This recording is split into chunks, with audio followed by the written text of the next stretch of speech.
केनो उपनिषद। इस उपनिषद में मन, इंद्रियों और प्राणों के गतिदाता तथा संसार को नियमित रूप से गति देने वाले का वर्णन है। यह उपनिषद मिथ्या ज्ञान को हटाने में अत्यंत उपयोगी है। प्रथम खंड। किसकी इच्छा से प्रेरित होकर मन गिरता है, किसके द्वारा नियुक्त होकर वह श्रेष्ठ प्रथम प्राण चलता है, किसकी इच्छा से इस वाणी द्वारा बोलता है, कौन देव चक्षु और श्रोत्र को नियुक्त करता है। जो श्रोत्र का भी श्रोत्र है, मन का भी मन है, वाणी का भी वाणी है, वही प्राण का भी प्राण है और चक्षु का भी चक्षु है। धीर पुरुष उसे जानकर जीवन मुक्त होकर इस लोक से जाकर जन्म मृत्यु से रहित हो जाते हैं। न वहां चक्षु पहुंच सकता है, न वाणी जा सकती है, न मन ही पहुंच सकता है, न बुद्धि से जान सकते हैं, न औरों से सुनकर उसे कैसे बतलाया जाए। वह विदित से भी परे है और अविदित से भी परे है। ऐसा ही हमने अपने पूर्व पुरुषों से सुना है, जिन्होंने हमारे प्रति उसकी व्याख्या की थी। जो वाणी से प्रकाशित नहीं है, अपितु जिससे वाणी प्रकाशित होती है, उसी को तुम ब्रह्म जानो, उसे नहीं जिसकी यह लोक उपासना करता है। जिसे मन द्वारा मनन नहीं किया जा सकता, अपितु मन जिससे मनन करता हुआ जाना जाता है, उसी को तुम ब्रह्म जानो, उसे नहीं जिसकी यह लोक उपासना करता है। जिसे चक्षु के द्वारा नहीं देखा जा सकता, अपितु जिससे चक्षु देखता है, उसी को तुम ब्रह्म जानो, उसे नहीं जिसकी यह लोक उपासना करता है। जिसे श्रोत्र के द्वारा नहीं सुना जा सकता, अपितु श्रोत्र जिससे सुनता है, उसी को तुम ब्रह्म जानो, उसे नहीं जिसकी यह लोक उपासना करता है। जो प्राण के द्वारा प्राणित नहीं है, अपितु प्राण जिससे प्राणित होता है, उसी को तुम ब्रह्म जानो, उसे नहीं जिसकी यह लोक उपासना करता है। द्वितीय खंड। यदि ऐसा मानते हो कि मैं अच्छी तरह जानता हूं, तो तुम निश्चय ही ब्रह्म का थोड़ा सा ही रूप जानते हो। इसका जो स्वरूप तुझ में है और जो देवताओं में है, वह भी थोड़ा ही है। इसलिए तेरा ऐसा माना हुआ कि जानता हूं निःसंदेह विचारणीय है। न तो मैं यह मानता हूं कि जानता हूं और न यह मानता हूं कि नहीं जानता, अतः जानता हूं।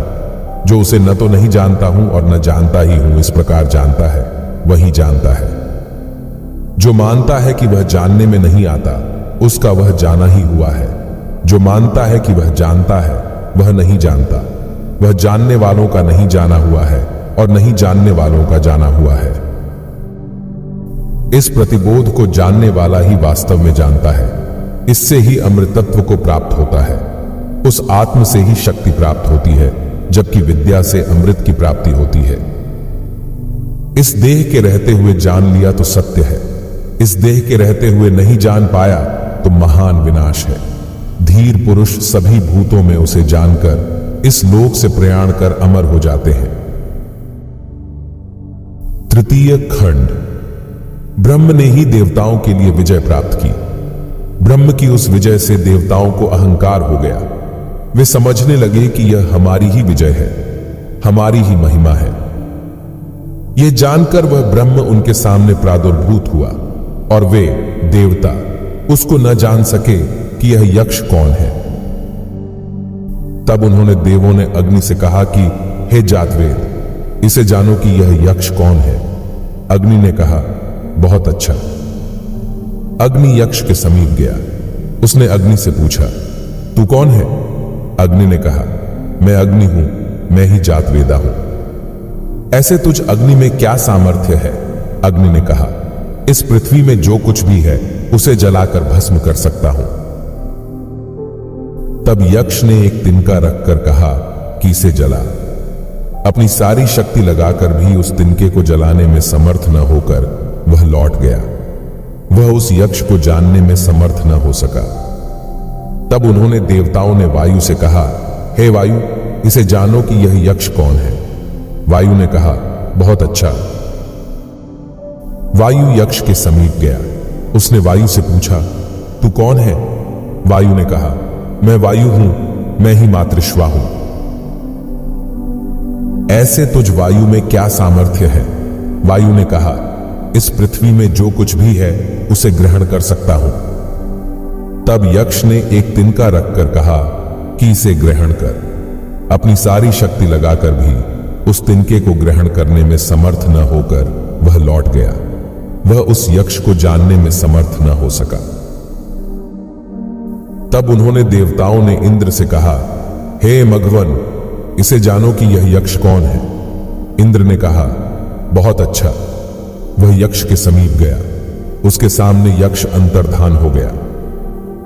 वह इंद्र उसी आकाश में अतिशय शोभा युक्त स्त्री हेमवती उमा के पास आ पहुंचा और उनसे पूछा कि यह यक्ष कौन था। चतुर्थ खंड। उसने स्पष्ट कहा, ब्रह्म है।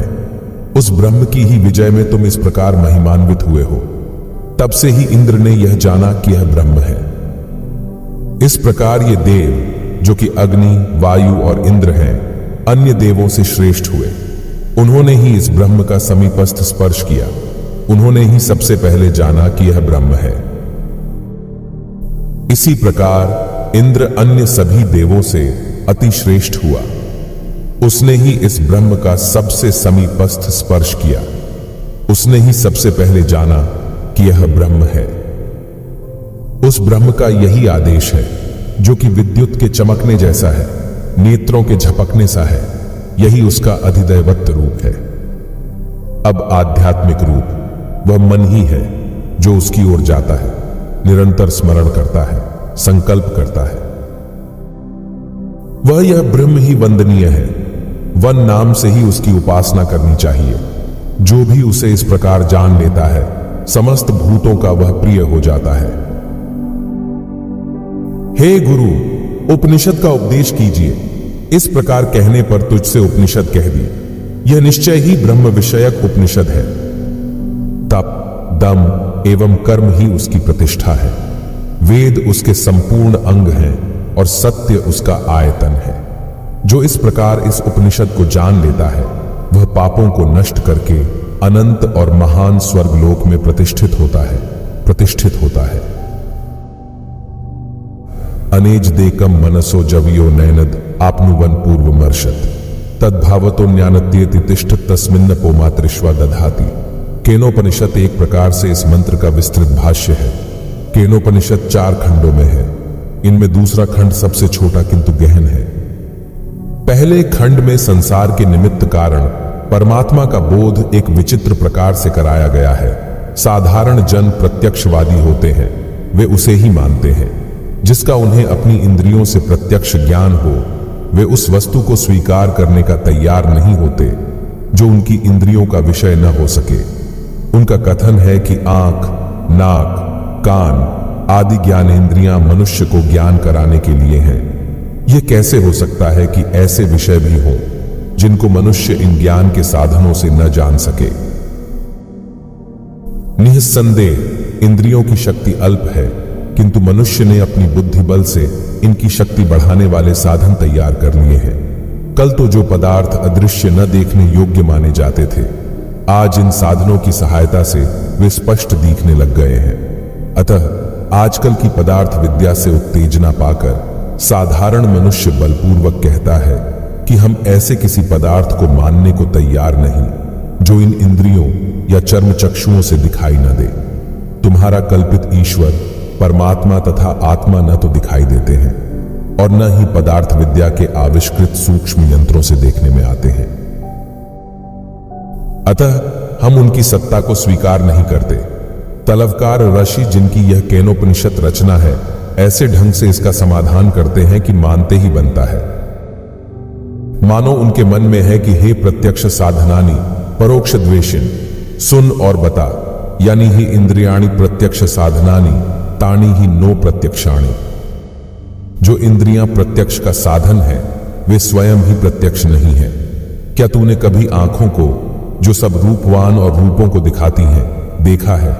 सच कहना, क्या सब शब्दों का ज्ञान कराने वाले कान को तूने कहीं देखा है?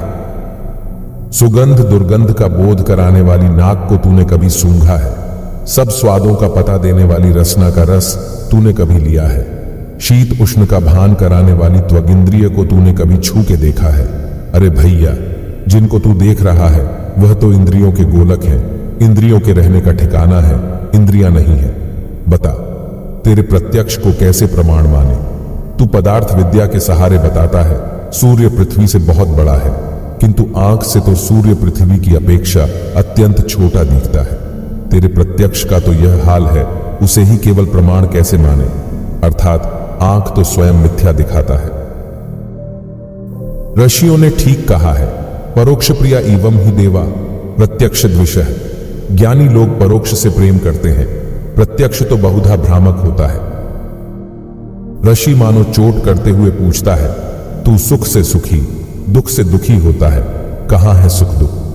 या तो सुख दुख की सत्ता का अपलाप करो या प्रत्यक्ष के अतिरिक्त और प्रमाणों की सत्ता मानो। सुख दुख की सत्ता का तुम अपलाप कर नहीं सकते, क्योंकि सुख प्राप्ति और दुख नाश के लिए ही तुम्हारी सब चेष्टाएं हैं। अतः सुख दुख की सत्ता मानने के लिए दूसरे प्रमाणों का मानना अनिवार्य है।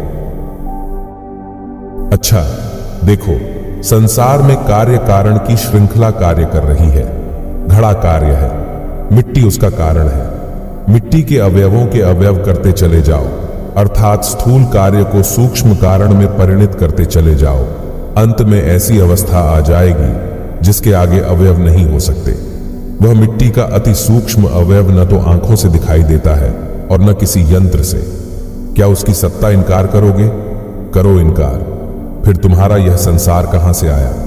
कार्य कारण की श्रृंखला वाला तो प्रत्यक्ष से अतिरिक्त प्रमाणों को मनवा देती है, न मानो तो मिट्टी के सूक्ष्म कारण की सत्ता का क्या प्रमाण?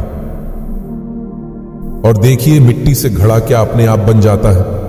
कटर से कटर प्रत्यक्षवादी ऐसा कहने का साहस नहीं कर सकता है। मिट्टी से घड़ा बनाने के लिए पानी, आग, हवा की सहायता चाहिए। कुम्हार के उपकरण चाक, चीकर, सूत्र, ठप्पी आदि न हो तो घड़ा कैसे बनेगा? मिट्टी है, पानी है, हवा है, आग है और है कुम्हार के उपकरण, किंतु नहीं है कुम्हार। क्या घड़ा बन जाएगा? कभी नहीं। जब घड़े जैसे तुच्छ वस्तु के बनाने के लिए उपकरणों और चेतनकर्ता की आवश्यकता है, अर्थात कुम्हार की आवश्यकता है, तो इस विशाल ब्रह्मांड की रचना चेतनकर्ता के बिना कैसे हो सकेगी? प्रत्यक्ष से भिन्न अनुमान प्रमाण ने कार्य कारण व्यवस्था के सहारे हमें चेतनकर्ता का ज्ञान करा दिया।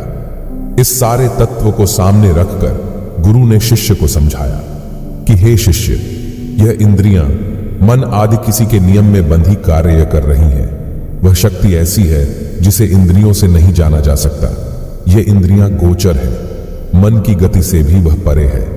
इंद्रियों और मन की वहां तक पहुंच नहीं है। साधारण लोग भ्रम में पड़कर भगवान के स्थान में जगत की पूजा कर रहे हैं।